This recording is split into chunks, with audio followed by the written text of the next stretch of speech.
Hello, everyone. My name is Adeo Resi. I'm CEO of the Founder Institute. We have an exciting topic today, and we anticipate a pretty big turnout, too. So it'll be a lot of fun. We'll be talking about how to hack PR for your startup. While we wait for some of our esteemed peers to join in, I'll just give you a little introduction of myself, the Founder Institute, and the topic, and then we'll jump right in. So I'm a serial entrepreneur with about 22 years of experience building technology startups. I've had some success with about $2 billion of shareholder value created. And you know, running companies is a tough thing, as I'm sure many of you know. So what we do at the Founder Institute is we try and make the journey of building a high-growth, high-value tech startup easier. If you're looking to create a company or you're in the early stages of creating a company, we're enrolling in over 50 cities all around the world right now, from Egypt to America, from various cities in Asia to various cities in Europe.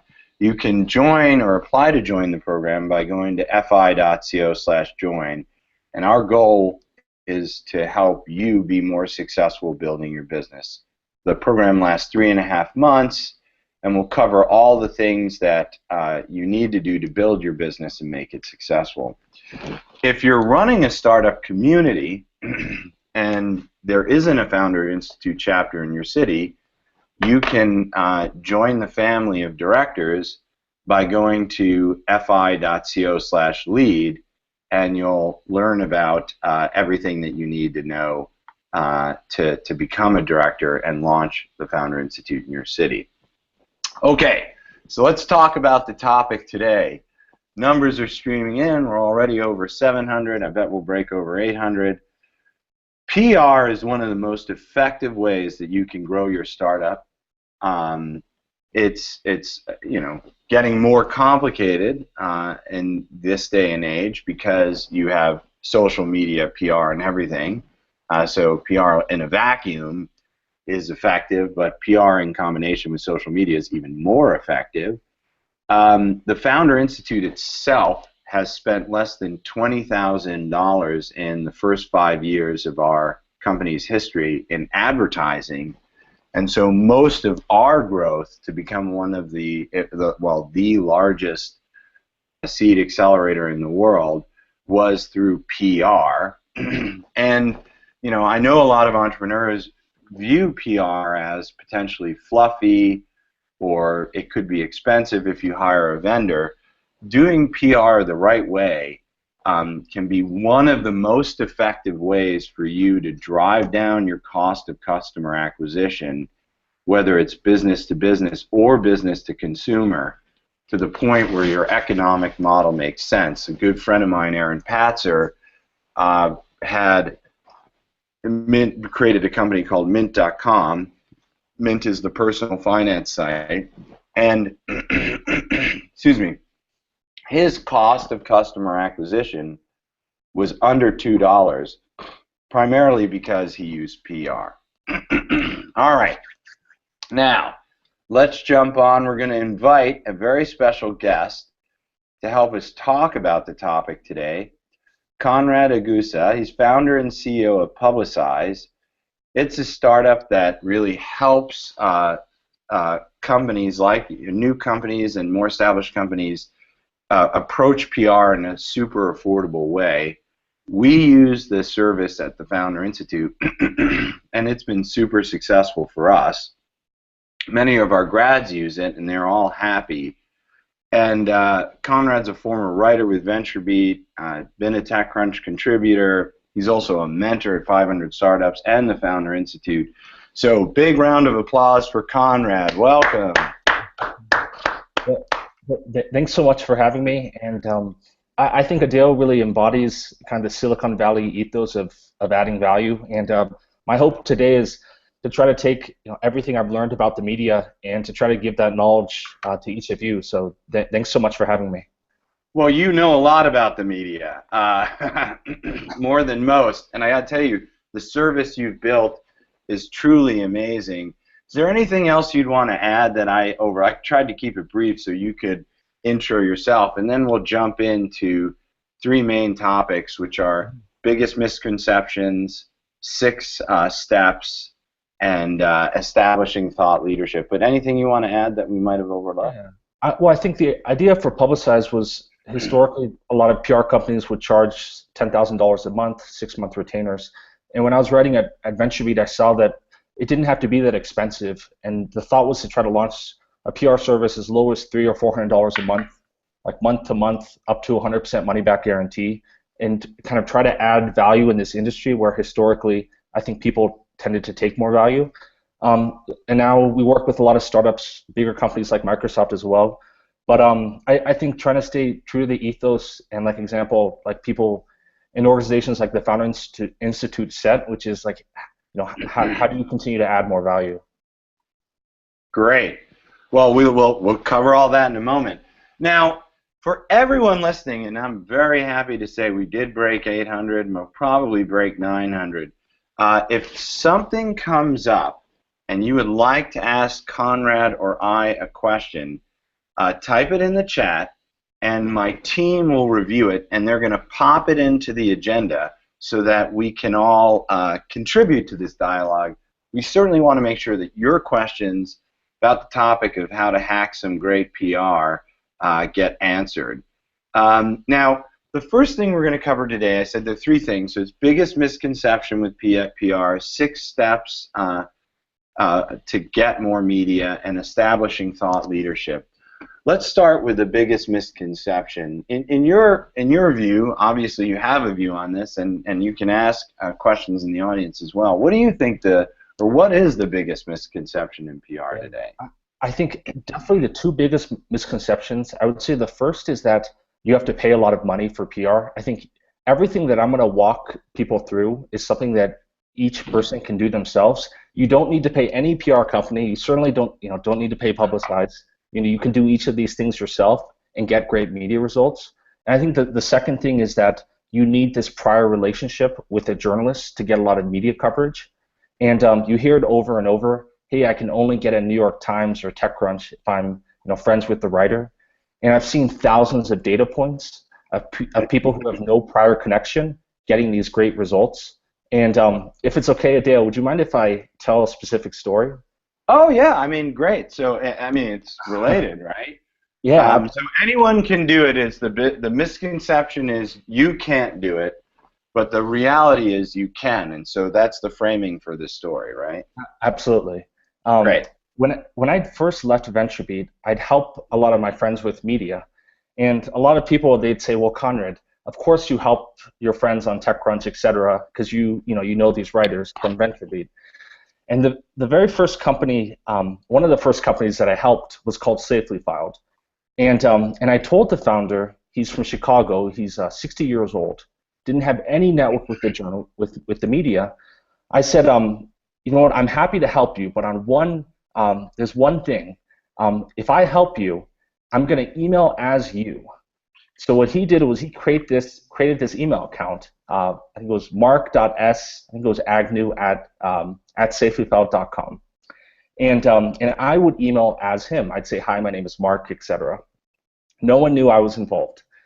And what I did was I followed the exact process, 6-step process that I'm hopefully going to explain to each of you guys in this webinar.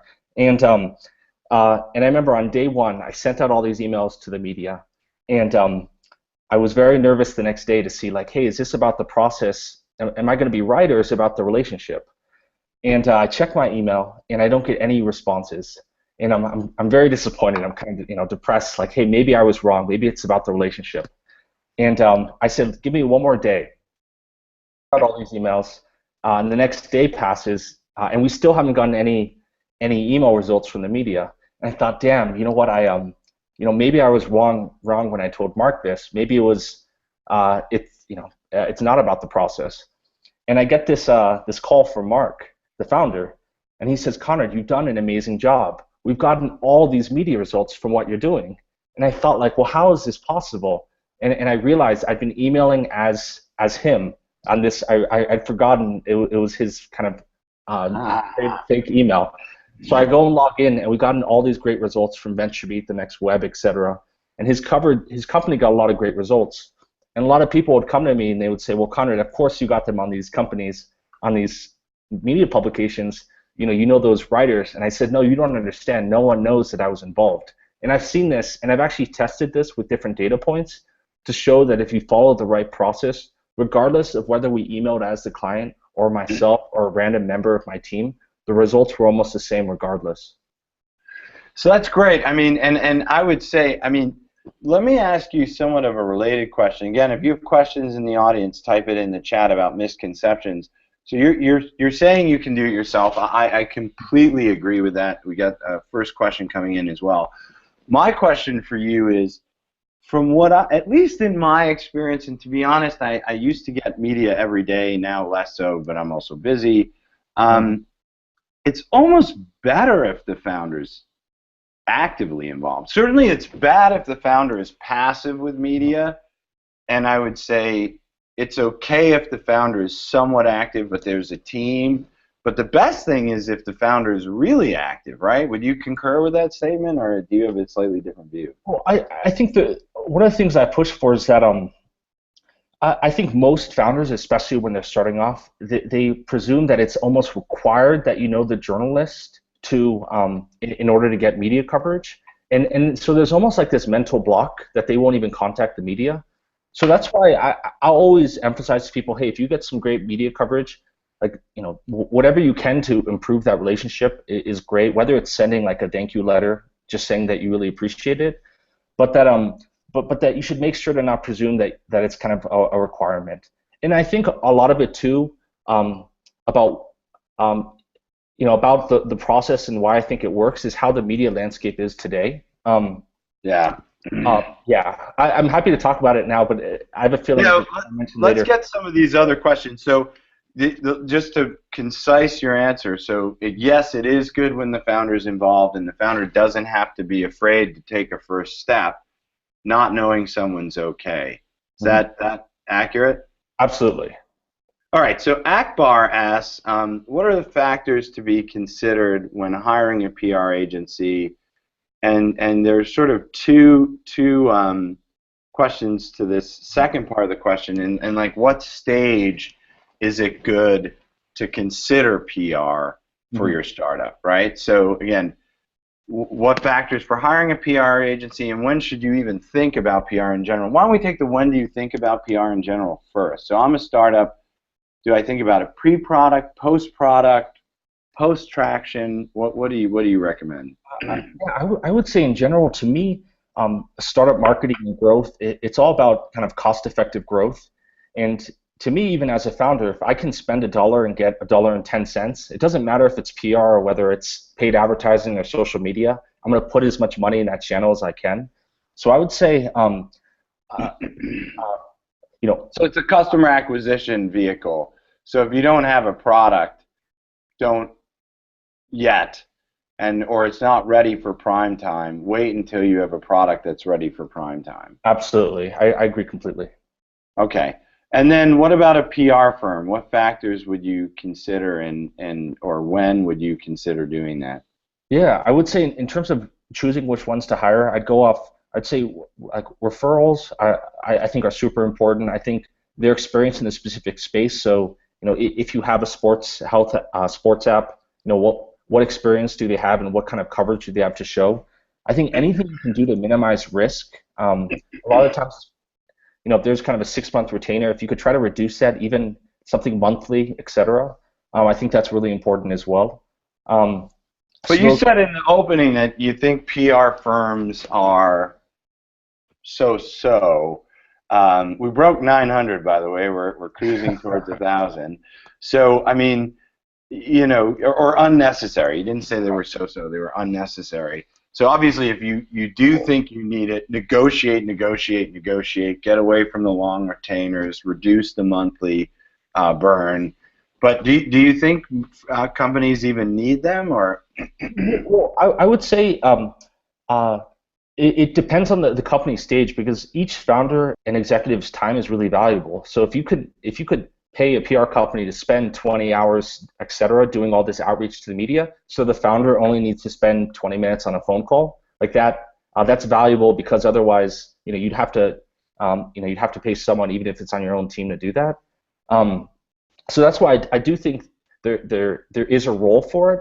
But to me, again, it comes all back to like, maybe at your stage of company, it makes sense to spend $500 because you're going to get $2,000 worth of value, but it wouldn't make sense to spend $20,000 a month, et cetera. So to me, it's all about what's the return. Right. So, like, generally speaking, from my experiences, and correct me if I'm wrong, when I see companies, so iFi, they make the hardware cards, and they make some that take your DSLR and transmit it to the computer via Bluetooth or Wi-Fi. And what I found is that when they started getting real sales into Best Buy, etc., they went out and got PR, and that helped them with channel sales. It helped them. They were way later on, and so they were paying $20,000 a month for a PR agency just to be constantly milking some specialized channels that help them with their sales channel and sales funnel. So I tend to see PR agencies come at a relatively mature stage, late Series A, Series B, if you will, on the funding front. Certainly, and decent amount of traction. Is that similar to your view? I think historically that I would see that happening just because a company would have to be pretty large to pay $10,000 or $20,000 a month for PR. But I think increasingly you're seeing it from like a really earlier stage to a late stage as well. Fair enough. Yeah. Right, and that's because it goes back to your cost of customer acquisition. If you can actually find it as an effective marketing channel early on, and you pay $10,000 a month, but you get 10,000 users, that's $1 a user, right? So, okay, and then there was another question from Sachin. How do I make sure that my company is PR friendly, right?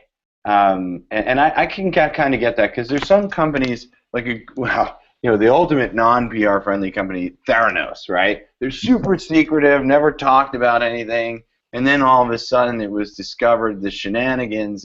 It blew up in their face because they were kind of super secretive. How do you make your company PR friendly from the beginning? Well, I would say the biggest thing, the first thing that came to mind is really investing in a great design, because there is a lot of thin slicing that goes on. I think a lot of companies you talk to, they say, I want to sit down for 30 minutes with a journalist and tell them my story from when I was 10 years old and had the inspiration for this. And you think like, wow, like if we email TechCrunch to the New York Times, they really have they have 10 seconds getting 1,000 emails a day or more to decide whether they're interested in your story. So it's kind of like, what's the initial social proof, which I'll talk about, and hey, what does your design look like to make sure to kind of grab their initial interest? And I think the beauty of this is, like, everything that you do, I think, for PR also helps when you're raising funding, also helps when you're getting partners and clients, all these different things. Okay, so let's go into this. We're all eager to hear your 6-step formula. It's called, ironically or non-ironically, FAMOUS. So I presume it's an acronym. And so I actually know it's an acronym. Why don't you walk us through that 6-step process that you say works every time? And remember, it's FAMOUS, so FAMOUS. Well, I wanted to create an acronym that people would remember. Yeah, amen. But the idea is that it's a really actionable process that you can follow when you have to get media coverage. And I guess I'll start. The first step is formulate. And I want to tell everyone another story. When I was writing for VentureBeat in New York, I'd have friends come up to me and they would say, "Connor, can you write about my company?" And I would say, "Sure, what do you have to announce?"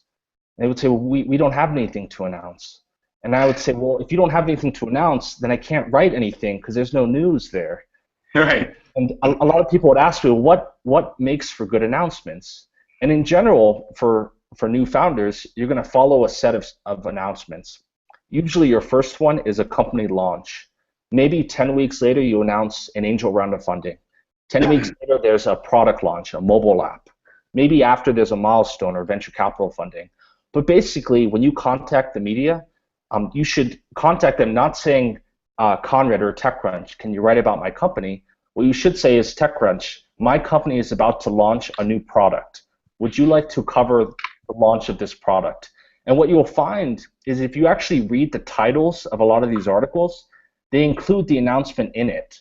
So it'll say something like a Spacio co-working space launches. And you can tell that, hey, the founder, when they pitched that story, it was about the announcement, about the launch. So the first step is to formulate these announcements. So for each of you, I hope you keep in mind, hey, in the next 2 or 3 months, what announcement can I make to the media? And you brought so let's review some of the logical categories: Mhm. launching, funding, Mhm. milestones, and possibly acquisitions or a sale or other, going public, I guess, obviously. But milestones of those: launching's obvious, funding's obvious, acquisitions are obvious. What are milestones? So let's say, for example, your company you have a mobile app that hits 20,000 users. Well, when you contact a publication, you can say, hey, my company just reached 20,000 users. Would you be interested in covering this? So that would be an example of a milestone. Okay, now putting your set right. So you hit something. Okay, just to play devil's advocate, 20,000 users. I guess there's probably a publication somewhere that would be interested in that, but yeah, isn't the biggest milestone. And so if an entrepreneur says, well, I did launch, but I didn't announce it. I don't have any funding, and I'm not being acquired, so I don't have any news. Are there other stories, like, is it all going to just then be milestones? Like, what is the milestone? Are there other ways that a founder can think about getting news for this Yeah. formula, Seth? Well, there are always ways you can be creative about it. So as an example, when we launched, I think it was publicized version 2.0. That was kind of a launch of a new platform, and we got on Forbes, etc. And there are things you could be really creative about it. Maybe you launched some kind of new study, etc. Another Oh, I example, like that. I like that. Package up your data, and it's a absolutely. study. And you know what?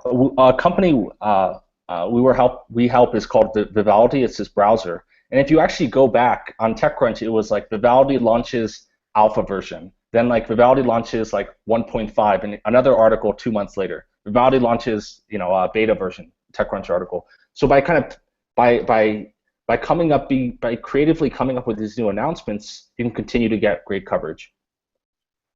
Great. All right. So what's the A stand for? Let's move to Yeah. the next one. So again, F is formulate. A is, and this is in famous. Yeah. And A is actually really important, Adele, to one of the things you mentioned. And it stands for amplify. And it's important. Most startups, when they are starting, aren't particularly exciting, and that's true with even the big companies today.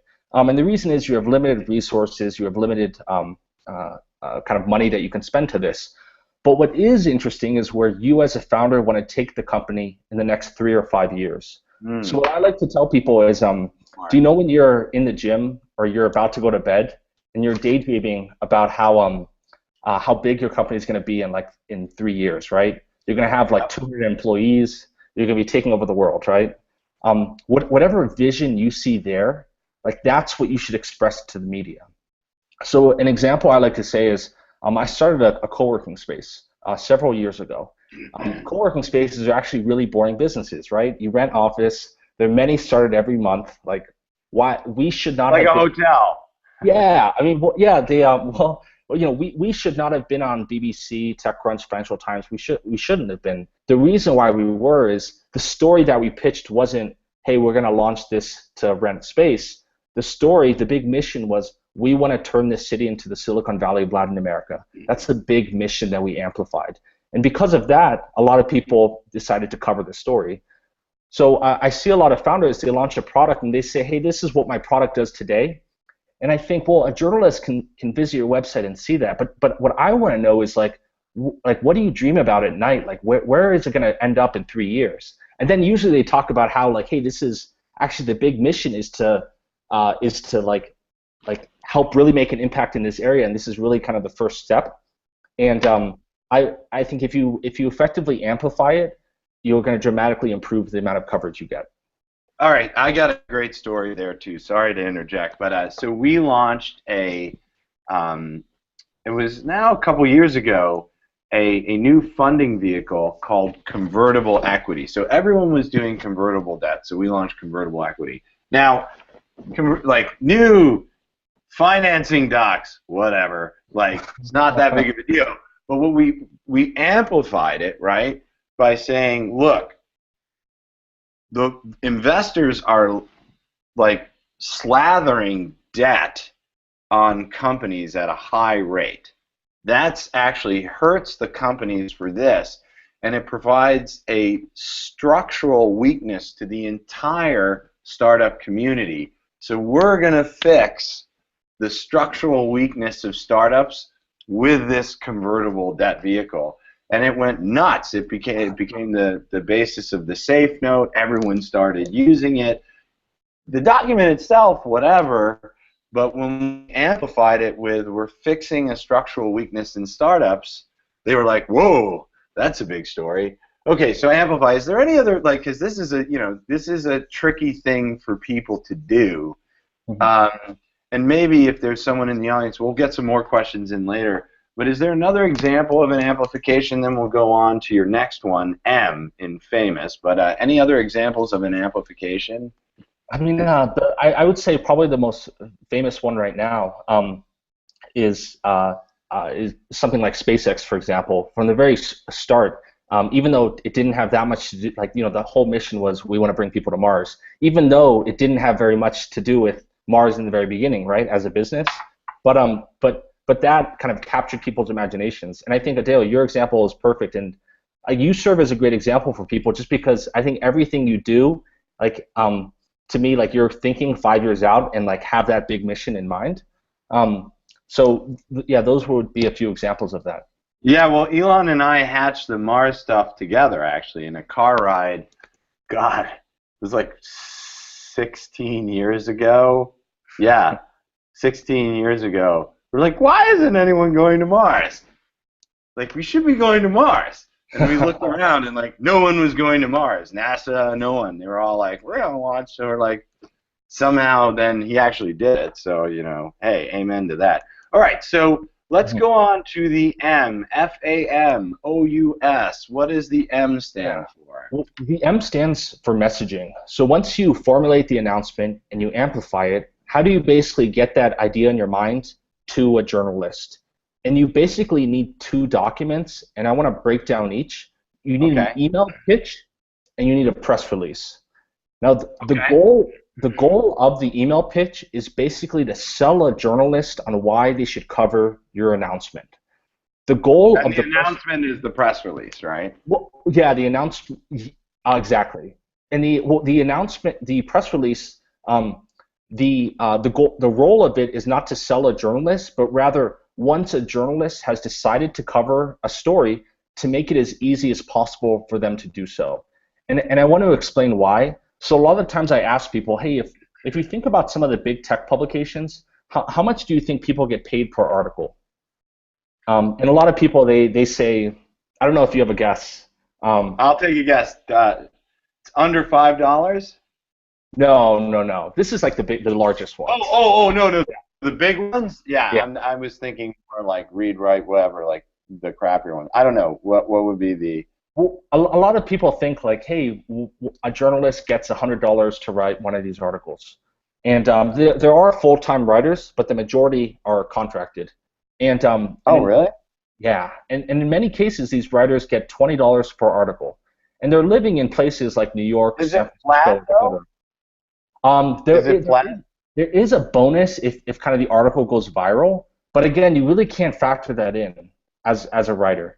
So what I really want to let that sink in of what that means. So if you're living in New York or San Francisco, what that means is you have to produce a ton of articles just to kind of debate there, right? So for Now, you probably need to do at least an article an hour.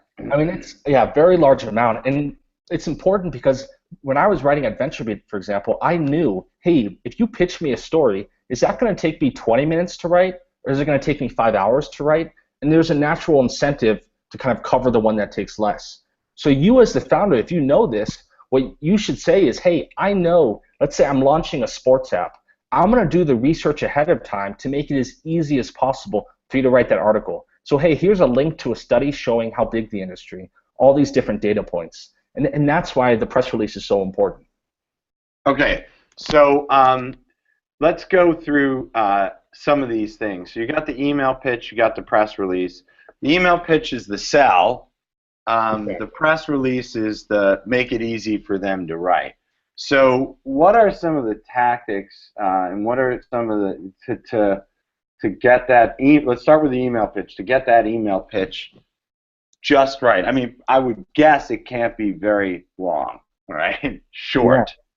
Yeah, absolutely. They tend to be shorter. Let's say, ideally no more than 200 words. One of the things I do with Founder Institute graduates, and I'm happy to be able to share it with FI, is to send email templates, like exact ones that I've seen work. Like, hey, this is the email that I sent to TechCrunch, and here's the article. So you can kind of follow a similar structure. But there are a couple of things I like to highlight. The first is to lead with social proof. So what social proof means is, like, if you don't know a writer, it's information about yourself that they can infer information from. So as an example, maybe I've never met Adele before, but hey, he's the CEO of the Founder Institute, which is so well known. Hey, he's probably influential, all these different things. And for what I call type social one proof is, let's say you worked at a specific company, so you used to work at Google, or you attended a certain university, or you went through an accelerator, etc. To lead with this so people can infer information from that. Let's say you don't have anything about yourself that people would find impressive. I call that type 2 social proof, which means, let's say you're a 60-year-old founder, or you're a 15-year-old developer, or you used to be a sports star, something that's kind of interesting about yourself, to include that, which adds to an interesting story. So the other day, this 15-year-old Australian wrote me, and he said, Conrad, TechCrunch would never write about me. I'm only a 15-year-old developer. And I said, like, you don't understand. That's why they will write about you. There are not many 15-year-olds writing TechCrunch every day. So you can use things to stand out about yourself. So so type 1 is like, hey, I was the lead engineer at Google Maps. Type 2 is like, hey, I'm in a nursing home and I launched an app for nursing home patients, right? So it's like, type 2 is more like, well, I don't have some direct social proof, but I can use my environment, maybe my demographics, something about me personally to prove it out. What are some other tips for that sell email? Yeah, the other thing is, the two biggest concerns that a journalist would have is, first, that the story will end up being fake, which actually does happen a fair amount, which is why I always recommend including your LinkedIn or Twitter profile. So I would say something like, hi, my name is Conrad Degusa, a link to my LinkedIn. And I like doing that because you're basically saying, hey, we might not know each other, but you can see who my connections are, where I used to work. I'm putting my name behind this story, this pitch, which is really important. I think when you say fake, what do you finish the second thing now, or do you want to cover? For example, bullshit that's like total lie. Absolutely, yeah, 100%. They'll write a story about how let's say an app has made $2 million over the past 3 months, and then it's like, hey, well, that's actually impossible for it to have done that. So the whole pitch will be fake. Okay, sorry, what was the second thing you were about to say? The second big concern from reporters is basically spam. So I still get emails. I joke with reporter friends that the 3 words people hate the most is for immediate release. So it's a BCC to probably 10,000 people, capital letters for immediate release. I don't care if that's from Mark Zuckerberg. I'm not gonna cover that story. So what I always recommend is just include in the subject, in the first line, the name of the journalist. So maybe it's hi Anthony or hi Sarah. And by just doing that, you're going to dramatically improve the open rate. Anthony Hahn, Sarah Lacey, I'm presuming you're referring to. So Yana was asking, how many emails should one send to a journalist before leaving them alone? This is a really, really good question. I say 100% of the time, always send at least one follow-up. Now, I'm going to give an example. We launched something a little while back called the Reporter in Residence. I remember we got on TechCrunch. I emailed maybe, let's say, 30 publications. We got maybe 2 other responses back. I sent one follow-up, and I think like 25 of them responded, like an extremely high amount. And I joke about it with my team, actually, that like people tend to respond to the second email, not the first. So always at least one. I would say any bit more than that, and I would say a case-by-case basis, but you probably should be a little more careful at that point. You don't want to No more than 2. Yeah, I would say it's a good rule. Okay, great. And then let's just cover some tips in the press release. You said don't sell. Basically, sounds like you were saying you almost want to write the story for them and keep it as factual as possible. I know we're going to paste a guide into the chat, but do you have any high-level tips there before we go on to the O in Famous? Yeah, I mean, I think they follow a very specific template. I would say the biggest thing is that sometimes it's really presume that people aren't going to read past, let's say, like the first 2 paragraphs, even if they do, but take the most interesting things and kind of add it to the top. The other thing that's really important is to use data. So that was a great point where a lot of people, they'll say something like, hey, this is such a big market. And you're like, I don't even know what that means, right? Right. Is that like 500 billion? Is it 10 million? And if you use data points like, hey, according to this study, this market is going to be XYZ in these few years, like those are things that reporters like to include in articles. Okay. So we've covered the F, formulate. We've covered the A, amplify. We covered the M with the messaging, with the email and the press release, and those are 2 things that you need. Now we're on the O. Actually, Helen has a question. Sorry. Do you always have to build a personal story into the pitch, or would it be possible just to talk about the product, leaving out any sort of personal story? Would it be an inferior pitch by leaving that stuff out? Yeah. What I like to say is, especially for startups, about half of your story is going to be about the product and half is potentially about the team. So I remember if, let's say, you don't want to, you found, hey, your product is just so interesting, it speaks for itself, you can focus more on that. And I think the reverse is true. I remember at VentureBeat, my editor said, hey, will you cover this company? And I said, hey, sure, like what does it do? And he says, hey, it doesn't even matter. This was Bill Gates' old assistant. Like it's interesting just because the founder is so interesting in his story. So I think it's important to keep that in mind, because maybe you have like a startup that isn't that kind of the story is not super sexy or interesting, but you have a really interesting background. Then try to focus more on that, and the reverse being true. Okay, let's jump on to O. What does O stand for? Yeah, O stands for outreach. So it's important to contact the media via email. Some reporters don't mind phone calls, but some really mind, so I don't recommend it. Just as another secret, I remember about half our stories that we covered every day at VentureBeat were sent to tips@venturebeat.com. So most people don't think that those are even read, but the open rate's shockingly high. When you are looking to get your announcement, your press release, your email pitch on these sites, you basically have 2 ways to contact the media. You can offer an exclusive, you can offer an embargo. And I want to explain both. With the exclusive, you're basically... And this is related to the outreach point, right? Exactly. Okay. You're saying, hey, we have this announcement about our product launch. Would you like the exclusive, so you have first right to cover the story?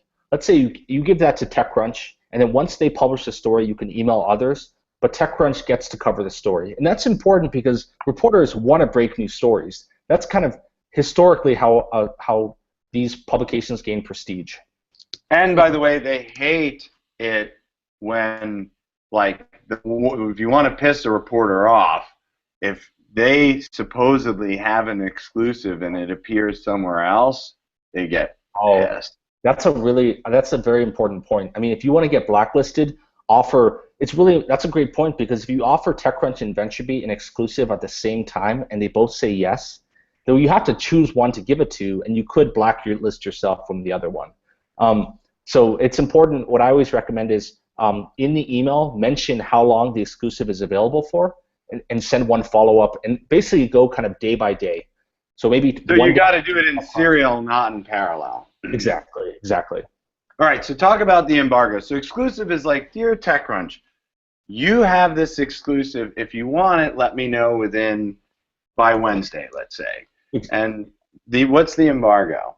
The embargo is let's say you email 40 publications and say, my company is announcing its product launch next Wednesday at 1 p.m. East Coast time. Would you like to cover this announcement? If you would, I ask that you not publish it before that time and date.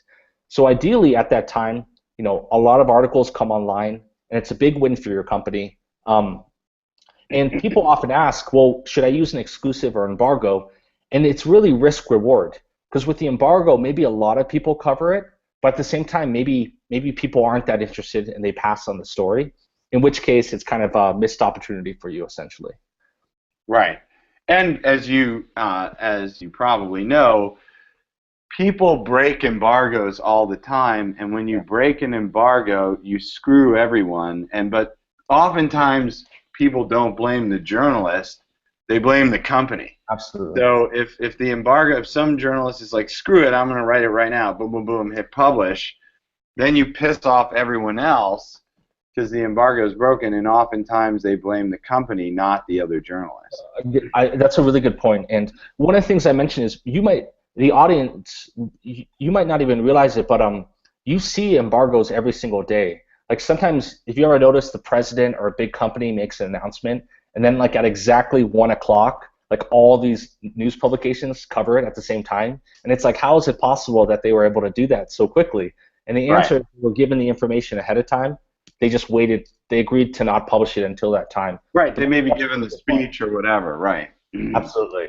So which would you choose, embargo or exclusive, or you really think it's whichever? In general, what I like to say is if it's larger than a seed round of funding, to go with the embargo, and if it's smaller, to go with an exclusive. And when I say smaller, let's say you announce a milestone, like that happens very often. Every single week there are many milestones, so like it's not as newsworthy. But if you announce like $10 million in funding, that doesn't happen that often, so it's much more newsworthy, and it'd make more sense for an embargo. So the bigger the news, embargo, sort of milestones and other things, exclusives. Okay, exactly. So now we're FAMO. I can spell. What is the U? Yeah, the U is unrelenting, and the idea being for you to contact as many media publications as possible to generate coverage. And you should almost presume in your mind that no one will write about you unless you contact them with the story. And for each of you, if you have, let's say, a sports app, it's not just TechCrunch and tech sites that have your audience. It's also these enormous sports publications. There are many verticals, so it's important to contact those as well. There are a number of other platforms such as Product Hunt as well and Reddit, which are really popular that you can then publish on to try to generate media coverage. And maybe can I talk a little bit about Product Hunt, just because there's I mean, is it? Yeah. Okay, that's a very I agree. I mean, it's sort of a media platform these days, so. Yeah. Product Hunt, from my experience and data points, drives about as much traffic as a TechCrunch article, and possibly more. Yeah, my experience is slightly more. I'd say revenue-wise, slightly less, or a fair amount less. But yeah, and a lot of people, what's most important about Product Hunt is that you're on the homepage, and there are basically three types of users. So I would say about 90% of people who visit Product Hunt, you can't even submit a product. It just won't. You don't have access to. Then there's a percentage, let's say 7 or 8%, like myself, where we could submit a product, but then it basically goes into this random kind of abyss where if we get enough upvotes to that product, then it hits the homepage. So and then there are very, very small select few people who are moderators, and they are allowed to submit a product and it directly hits the homepage. But the reason why that's important is if you're looking to submit a product to Product Hunt, you should likely not do it yourself. What you should do is write a moderator, ask them to submit it, so it'll directly hit the homepage. So that would be my advice for Product Hunt. Oh, awesome. That's part of being unrelenting. So contact as many people as possible. Now, can I ask, with Yeah, respect to the, because in the unrelenting, in the O, yeah, we're talking about, hey, it's exclusive versus embargo. Embargo, unrelenting, going for as many as possible makes sense. With the exclusive, that could take a month, uh-huh. right? Because if you hit 20 publications, you give them a couple days each, that's 40 days, right? So so how do you balance the unrelenting and an exclusive? Yeah. With the exclusive, you should give yourself a little bit more time. What I usually recommend doing is contacting, I would say, 2 to 3 writers at each publication and giving each publication about 24 hours. And the reason why is I found like TechCrunch and VentureBeat will really mind if you give one an exclusive, but if you contact 2 writers at the same publication, they don't kind of mind if someone else gets the specific story. And Do you um, write each writer individually, or do you CC, or do you write like one and CC the other?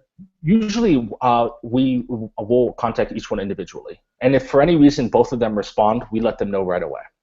Right. Now I know that a lot of these these tech blogs and have like Slack or Mhm. Yammer, and they be like, I'm writing this story, and then like the other writers see it and know, okay, that's being covered by so and so.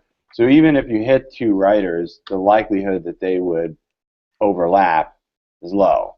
Yeah, I think absolutely. And a big thing is usually what they'll if someone's interested, you'll get kind of a few word response like, "Hey, this sounds interesting. Like, kind of send me more info, or let's set up a call." So right when you hear that, you'd be able to notify them as immediately to say like, "Hey, you know, if by chance another reporter at that publication responded, to let them know." Oh, okay. So you let them know. I also emailed Sally, so just let her know that. Okay, perfect.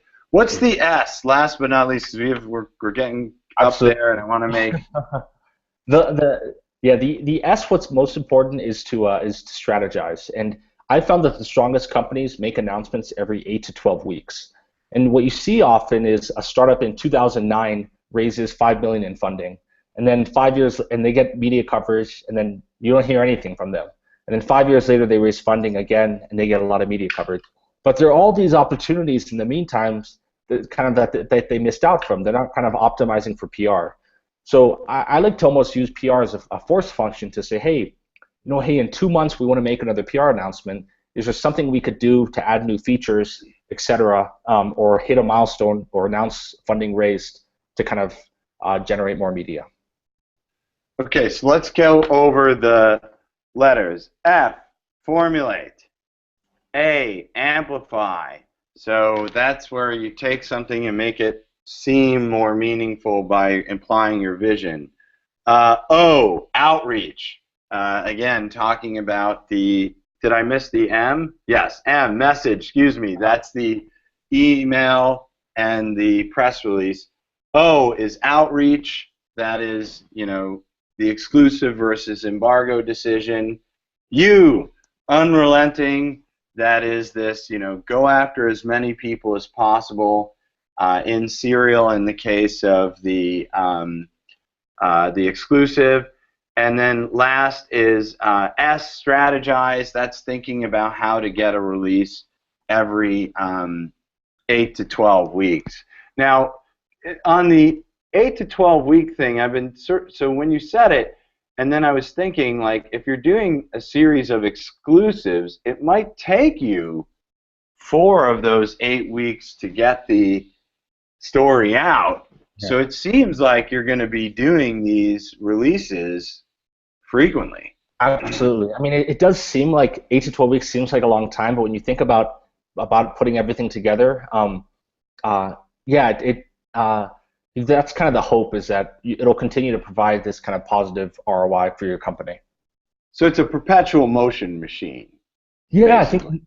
and the goal is that it'll compound over time. So a lot of people with PR they think about the short-term benefits, so which is traffic, revenue, which is super important. But what I like to tell people is in the short run, I actually think PR underperforms other marketing channels. So you'll make more money if, let's say, or drive more traffic if you pay for advertising, et cetera.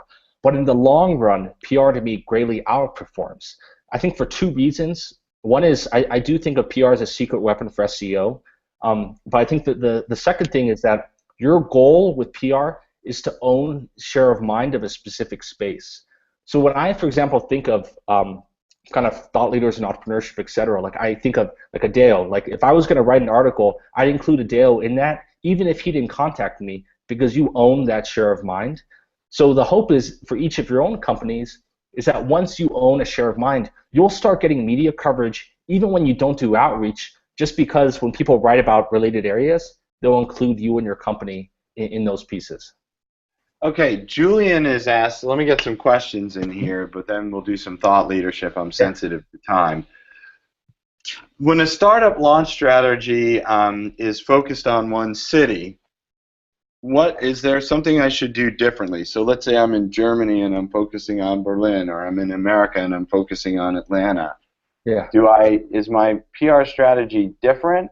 Because Yeah. again, TechCrunch is sort of a global tech resource, right?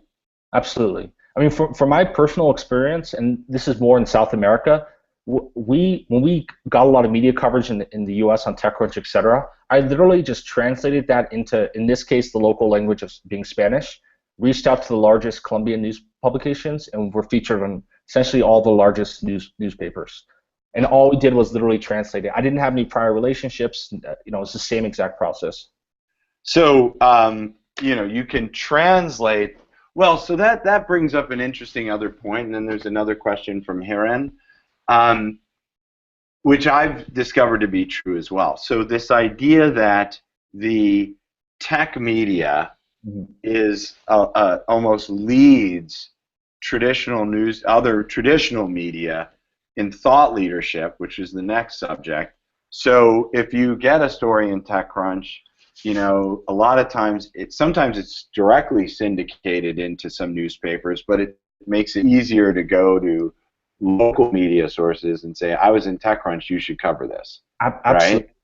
Absolutely. And the thing about local media is that they don't compete with the tech crunches. So it actually helps when you get on TechCrunch for them.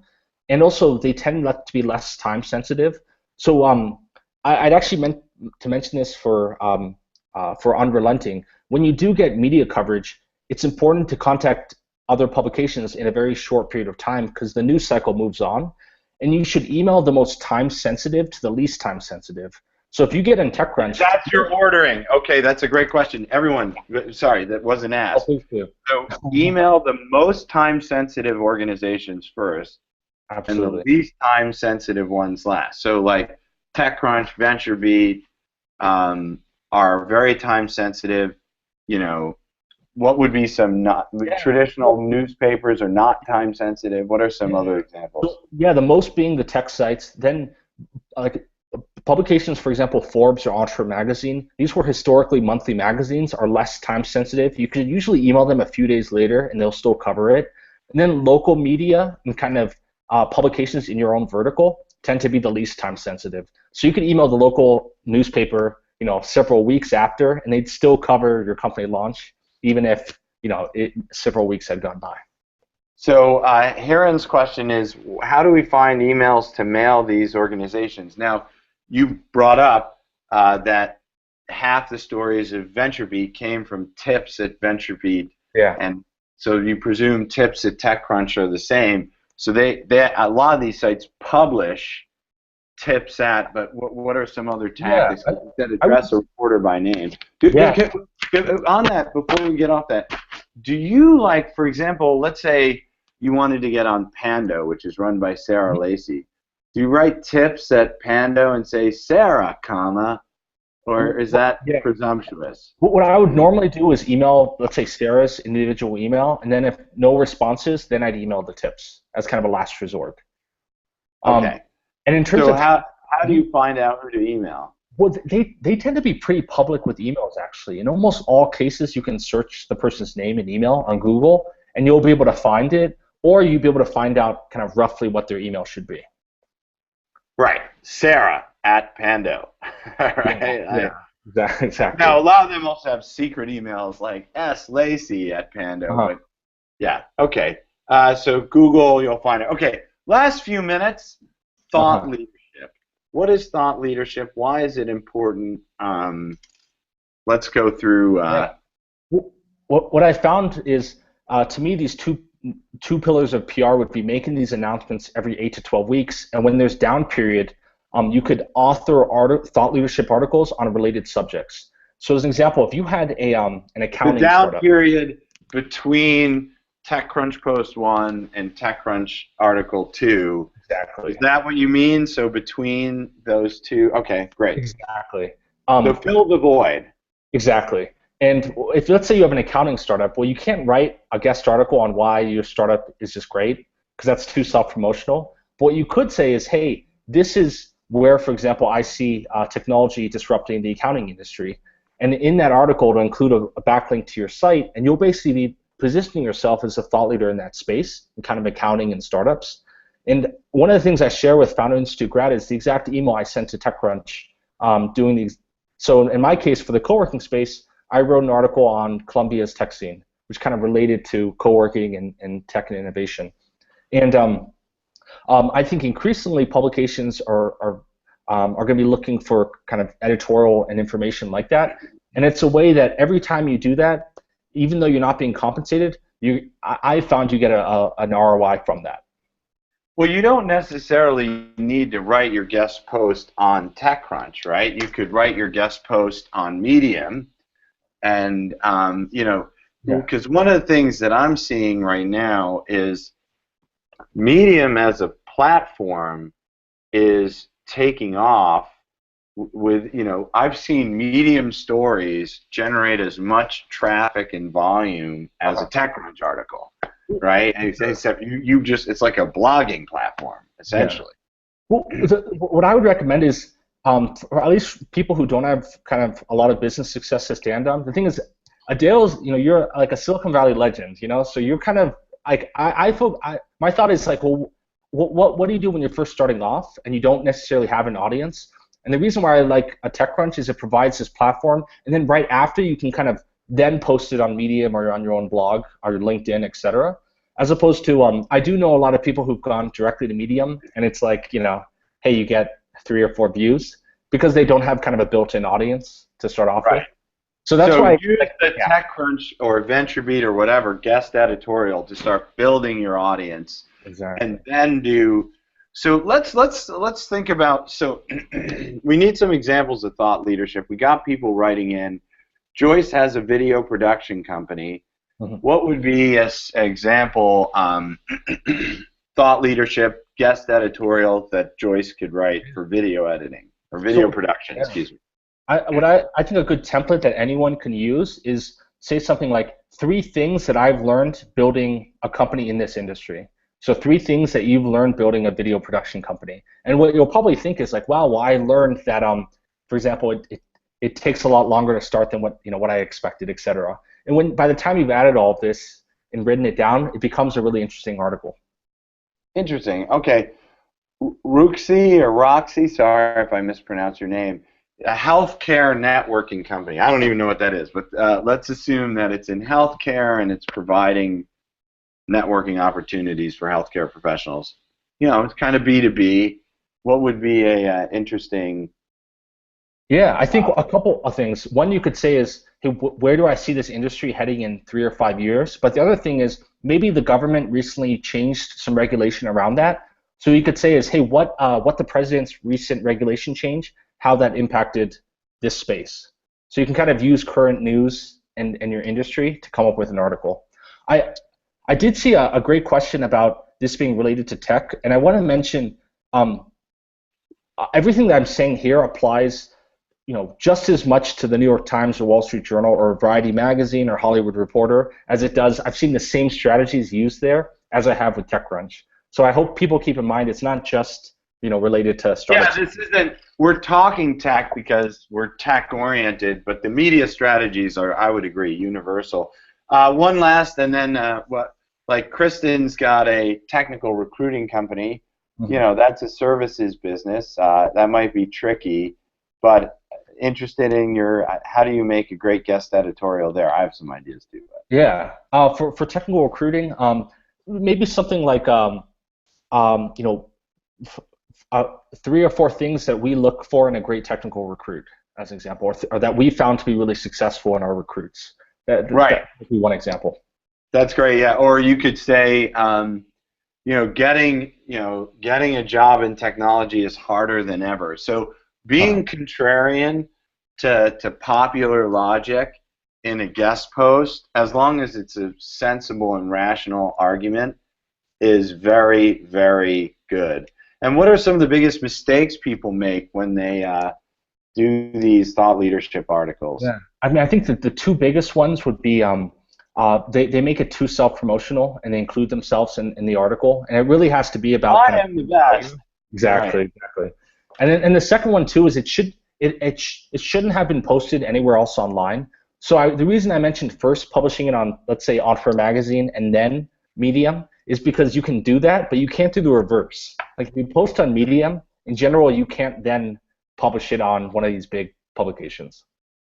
Okay, so we've run out of time, but I want to just say, is there like a last thought you want to throw out to just say, boom, if you want to hack your way into startup PR, or general, what is it that what would the sage piece of advice you want to leave people with? I mean, I hope the best thing would be just to reiterate that PR, the beauty of it is that it is inherently free. It's something that I think if you do follow the right process, you can get these great results, and it isn't required that you have this great relationship. And I just wanted to mention just quickly about the Founder Institute, just what a fan and supporter I am. I think I spend a lot of time internationally as well as in the U.S. And one of the things I love about Founder Institute is that there are very few organizations that have a great reputation locally, but also in Silicon Valley and New York. And I see a lot of foreign entrepreneurs coming to Silicon Valley and New York, and they've been a part of these great programs. But a lot of the investors and partners they know haven't heard of them. But when you say that Right. you're a Founder Institute grad, that really means something. I say that coming from back in the day when I was writing on VentureBeat, and someone said they're a Founder Institute grad. I thought, wow, like that means something to me. So yeah, I'm a huge fan of Adeo and Founder Institute, Jonathan as well, and thanks so much for having me. Oh, thank you. This was one of our favorite webinars. I got to tell you, we killed it. Huge turnout. Thank you, Conrad. Publicize, also a product we use, a lot of our grads use. Check it out. Founder Institute, if you're thinking of starting a company, fi.co/join. This is one of our bigger webinars overall. So welcome, everyone, to our next one. Thank you, Conrad, for this one. Big round of applause. And maybe we'll do it again, talking about some more thought leadership stuff. Thank you, Conrad. Thanks so much. Bye, everyone.